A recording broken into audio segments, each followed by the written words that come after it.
ನಾಳೆ ಹಾಲು ಮೊಸರು ಪೂರೈಕೆಯಲ್ಲಿ ಏನು ಸಮಸ್ಯೆ ಆಗೋದಿಲ್ಲ. ಸೊ ನಾಳೆ ಪ್ರತಿಭಟನೆ ಇರ್ತು, ಬಟ್ ಪ್ರತಿಭಟನೆಯನ್ನು ಮುಂದೂಡಿಕೆ ಮಾಡಲಾಗಿದೆ. ಸೊ ಹಂಗಾಗಿ ಸಹಜವಾಗಿ ಡೌಟ್ ಅಂತ ಹೇಳಲಾಗ್ತಾ ಇತ್ತು, ಬಟ್ ಈಗ ಕನ್ಫರ್ಮ್ ಆಗಿದೆ.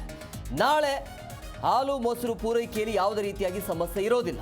ಮುಷ್ಕರವನ್ನು ಮುಂದೂಡಿದೆ ಕೆಎಂಎಫ್ ನೌಕರರ ಸಂಘ. ಬೇಡಿಕೆ ಈಡೇರಿಕೆಗೆ 7 ದಿನಗಳ ಕಾಲ ಸಮಯಾವಕಾಶ ನೀಡಲಾಗಿದೆ. ಬೇಡಿಕೆ ಈಡೇರಿಕೆಗೆ 7 ದಿನ ಸಮಯವನ್ನು ಕೇಳಿರುವಂಥದ್ದು ಅಧ್ಯಕ್ಷರು. ಸೊ ನೌಕರರ ಸಂಘದ ಗೌರವ ಅಧ್ಯಕ್ಷರಾಗಿರುವಂಥ ರವಿಕೃಷ್ಣ ರೆಡ್ಡಿ ಇದರ ಬಗ್ಗೆ ಮಾಹಿತಿಯನ್ನು ಕೊಟ್ಟಿದ್ದಾರೆ. ಸರ್ಕಾರದಿಂದ 7ನೇ ವೇತನ ಅನುಷ್ಠಾನಕ್ಕೆ ಒತ್ತಾಯಿಸಿದ್ರು. ದೊಡ್ಡ ಮಟ್ಟದಲ್ಲಿ ಪ್ರತಿಭಟನೆಯನ್ನು ಮಾಡೋದಕ್ಕೆ ಪ್ಲಾನ್ ಕೂಡ ಇತ್ತು, ಆದರೆ ಸದ್ಯಕ್ಕೆ ಅದನ್ನು ಮುಂದೂಡಿಕೆ ಮಾಡಲಾಗಿದೆ. ಸೊ ಹಂಗಾಗಿ ನಾಳೆ ಹಾಲು ಮತ್ತು ಮೊಸರು ಈ ಒಂದು ಪೂರೈಕೆಯಲ್ಲಿ ಯಾವುದೇ ರೀತಿಯಾಗಿ ಸಮಸ್ಯೆ ಇರೋದಿಲ್ಲ. ಸೊ 1 ವಾರಗಳ ಕಾಲ ಅವಕಾಶವನ್ನು ಕೊಡಲಾಗಿದೆ. ಗೊತ್ತಿಲ್ಲ, 1 ವಾರದಲ್ಲಿ ಇವರ ಬೇಡಿಕೆಗೆ ಏನಾದರೂ ಸ್ಪಂದನೆ ಸಿಕ್ತು ಅಂತಂದರೆ ಓಕೆ, ಇಲ್ಲ ಅಂತಂದರೆ ಮುಂದೆ ಯಾವ ರೀತಿಯಾಗಿ ಇವರ ಹೋರಾಟ ಇರುತ್ತೋ ಗೊತ್ತಿಲ್ಲ. ಒಟ್ಟಿನಲ್ಲಿ ಸದ್ಯಕ್ಕಂತೂ ನಾಳೆ ಏನು ಸಮಸ್ಯೆ ಇರೋದಿಲ್ಲ.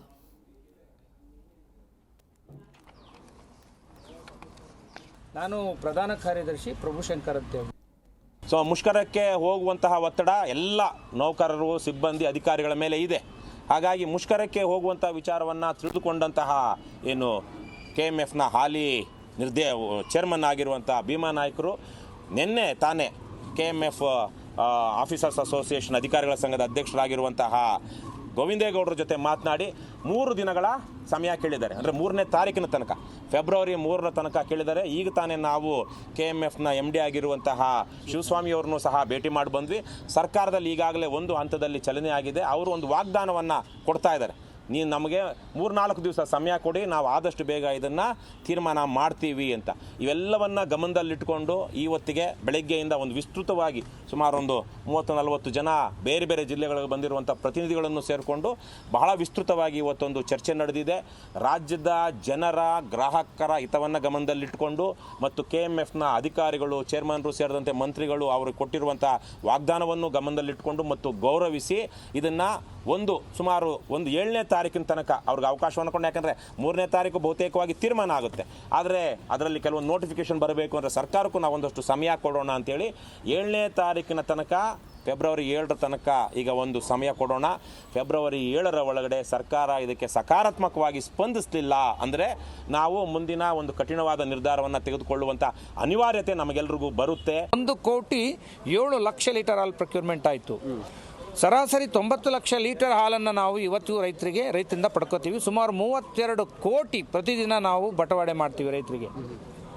ಹಾಗಾಗಿ ಬಂದಂಥ ಹಣದಲ್ಲೇ ನಾವು ಸಂಸ್ಕರಣಾ ಉತ್ಪಾದನಾ ವೆಚ್ಚ ಇರ್ಬೋದು, ಆಡಳಿತ ವೆಚ್ಚ ಇರ್ಬೋದು, ಸಿಬ್ಬಂದಿ ವೆಚ್ಚ ಇರ್ಬೋದು, ನಾವು ಪರ್ಚೇಸ್ ಅಥವಾ ಖರೀದಿ ವೆಚ್ಚ ಇರ್ಬೋದು, ಎಲ್ಲ ನಮ್ಮ ಹಣದಲ್ಲೇ ಮಾಡ್ತಕ್ಕಂಥದ್ದು. ಅದರಲ್ಲಿ ಬರ್ತಕ್ಕಂಥ ಸಣ್ಣ ಪುಟ್ಟ ಲಾಭದಲ್ಲಿ ನಾವು ಏನು ಸಿಬ್ಬಂದಿ ವೆಚ್ಚ ಅಂತ ಇರುತ್ತೆ, ಸಿಬ್ಬಂದಿ ವೆಚ್ಚ ಈವರೆಗೂ ನಮ್ಮ ಸಹಕಾರಿ ಇಲಾಖೆಯ ಅವರು ಹೇಳೋ ಪ್ರಕಾರ 2% ಒಳಗಿರಬೇಕು ಅಂತ. ನಮ್ಮಲ್ಲಿ KMFಲ್ಲಿ ಈ ಮೊದಲಿಂದ ಸಹ ಅದು 2.6, 2.7ರ ಮಧ್ಯೆ ಇದೆ. ಇವತ್ತು ಸಹ 2. ನಾನು ಪ್ರಧಾನ ಕಾರ್ಯದರ್ಶಿ.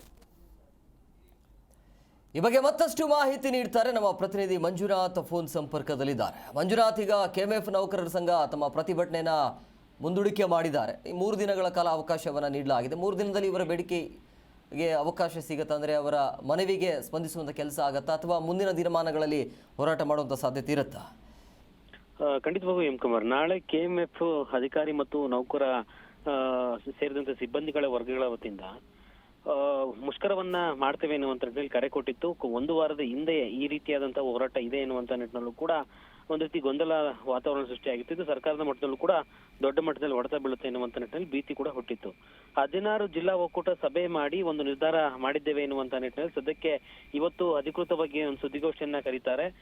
ತುರ್ತು ಪತ್ರಿಕಾಗೋಷ್ಠಿಯನ್ನ ಕರೆದು ಅಧಿಕಾರಿ ಮತ್ತು ಸಿಬ್ಬಂದಿಗಳ ಅಧ್ಯಕ್ಷರು ಸೇರಿದಂತೆ, ಗೌರವ ಅಧ್ಯಕ್ಷರು ಸೇರಿದಂತೆ ಪ್ರತಿಯೊಬ್ಬರು ಕೂಡ ಈ ಸಂಘಟನೆಯಲ್ಲಿ ಯಾರೆಲ್ಲ ಇದ್ದಾರೋ ಅವರು ಸಭೆಯನ್ನ ಮಾಡಿ ನಮ್ಮ ಹೋರಾಟ ಸದ್ಯಕ್ಕೆ ಮುಂದೂಡುವಂತ ಕೆಲಸ ಮಾಡಿದ್ದೇವೆ, 3 ದಿನಗಳ ಕಾಲ ಮುಂದೂಡುವಂತ ಕೆಲಸ ಮಾಡಿದ್ದೇವೆ. ಯಾಕಂದ್ರೆ ಈ ಒಂದು KMF ಏನಿದೆಯೋ, KMF ಅಧ್ಯಕ್ಷರು 3 ದಿನಗಳ ಕಾಲ ಗಡುವನ್ನ ಕೇಳಿದ್ದಾರೆ.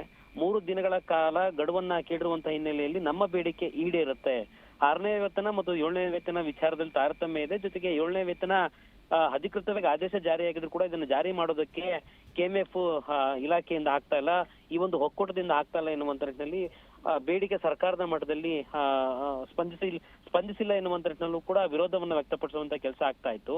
KMF ಏನು ಸಾಕಷ್ಟು ಜನರಿಗೆ ಉಪಯುಕ್ತ ಆಗುವಂತ ಒಂದು ಒಕ್ಕೂಟ ಆಗಿದೆ. ಹೀಗಾಗಿ ರೈತರಿಗೆ ಸೇರಿದಂತೆ ಗ್ರಾಹಕರಿಗೆ ಸಮಸ್ಯೆ ಆಗಬಾರ್ದು ಎನ್ನುವಂತ ನಿಟ್ಟಿನಲ್ಲೂ ಕೂಡ ಅಧಿಕೃತವಾಗಿ ಸಭೆ ನಡೆಸಿ ನಾವು ನಮ್ಮ ಹೋರಾಟದ ಸಂಬಂಧಪಟ್ಟಾಗೆ ಆಡಳಿತ ಮಂಡಳಿಗೆ ಹೇಳುವಂತ ಕೆಲಸ ಮಾಡಿದ್ವಿ. ಆದ್ರೆ 3 ದಿನಗಳ ಕಾಲಾವಕಾಶ ಕೇಳಿರುವಂತ ಹಿನ್ನೆಲೆಯಲ್ಲಿ ನಮ್ಮ ಹೋರಾಟವನ್ನ ಸದ್ಯಕ್ಕೆ ಕೈ ಬಿಡುವಂತ ಕೆಲಸ ಮಾಡಿದ್ದೇವೆ. ನಾಳೆ ಏನು ಹೋರಾಟ ಇತ್ತು, ಮುಷ್ಕರ ಎನ್ನುವಂಥದ್ದು ಏನಿದೆಯೋ ಅದು ಕೈ ಬಿಡುವಂತ ಕೆಲಸ ಮಾಡಿದ್ದೇವೆ. 3 ದಿನಗಳ ಕಾಲ ಕೇಳಿರುವಂತ ಕಾಲಾವಕಾಶಕ್ಕೆ ನಾವು ಕೂಡ ಅನುವು ಮಾಡಿಕೊಟ್ಟಿದ್ದೇವೆ, ನಾವು ಕೂಡ ಅವಕಾಶ ಕೊಟ್ಟಿದ್ದೇವೆ. ಅದಾದ ಬಳಿಕ ಏನಾದ್ರೂ ನಮ್ಮ ಹೋರಾಟಕ್ಕೆ ಸ್ಪಂದನೆ ಸಿಕ್ಕಿದ್ದಲ್ಲಿ, ನಮ್ಮ ಬೇಡಿಕೆ ಸ್ಪಂದನೆ ಸಿಕ್ಕದೇ ಇದ್ದ ಪಕ್ಷದಲ್ಲಿ ಮುಂದಿನ 1 ವಾರದ ಅವಧಿ ಅಲ್ಲಿ ನಮ್ಮ ಹೋರಾಟ ಮತ್ತೆ ಮುಷ್ಕರದ ರೂಪದಲ್ಲಿ ಉಗ್ರ ಹೋರಾಟಕ್ಕೂ ಕೂಡ ಕರೆ ಕೊಡ್ತವೆ ಎನ್ನುವಂತ ಎಚ್ಚರಿಕೆಯನ್ನು ಸರ್ಕಾರದ ಮಟ್ಟಕ್ಕೆ ಕೊಟ್ಟಿರುವಂತದ್ದು. ಈ ಮೂಲಕವಾಗಿ ಇವರ ಹೋರಾಟಕ್ಕೆ 7ನೇ ವೇತನ ಜಾರಿ ಏನಿದೆಯೋ ಅದು ಜಾರಿ ಮಾಡದೇ ಇದ್ದ ಪಕ್ಷದಲ್ಲಿ ನಮ್ಮ ಹೋರಾಟ ಉಗ್ರವಾಗಿರುತ್ತೆ ಎನ್ನುವಂತಹ ಎಚ್ಚರಿಕೆಯನ್ನು ಕೂಡ ಇವತ್ತು ಸುದ್ದಿಗೋಷ್ಠಿಯಲ್ಲಿ ವಿವರಣೆಯ ಮೂಲಕವಾಗಿ ಹೇಳಿರುವಂತದ್ದು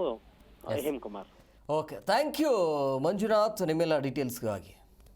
ನಮ್ಮೆಲ್ಲ ಪದಾಧಿಕಾರಿಗಳು ರಿಟ್ ಪಿಟಿಷನ್ ಕೆಲವೊಂದು ಸಂಬಂಧಗಳು ಹೇಳಿದಂತೆ ಜಿ ಕನ್ನಡ ನ್ಯೂಸ್ ಈಗ ನಿಮ್ಮ ಮನೆಯಲ್ಲೇ ನೋಡಿ.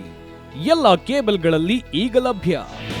ನಿಮ್ಮ ನೆಚ್ಚಿನ ಜಿ ಕನ್ನಡ ನ್ಯೂಸ್ ಈಗ ಸನ್ ಡೈರೆಕ್ಟ್ ನಲ್ಲಿ number 292, Tata play number 1664, Jio TV number 1334, NXT digital number 30, in cable number 30, city networks 51, U digital number 162, GTPL number 17, Rockline telecommunications number 42, Shri Basaveshwara cable number 168, rural cable network 60, Vinayaka digital 57, Abhishek cable 821, city channel 53, Siddeshwara cable network 57, V4 digital Infotech 628, Surya digital networks 53, Gajanan digital number 836, Malnad infotech private limited number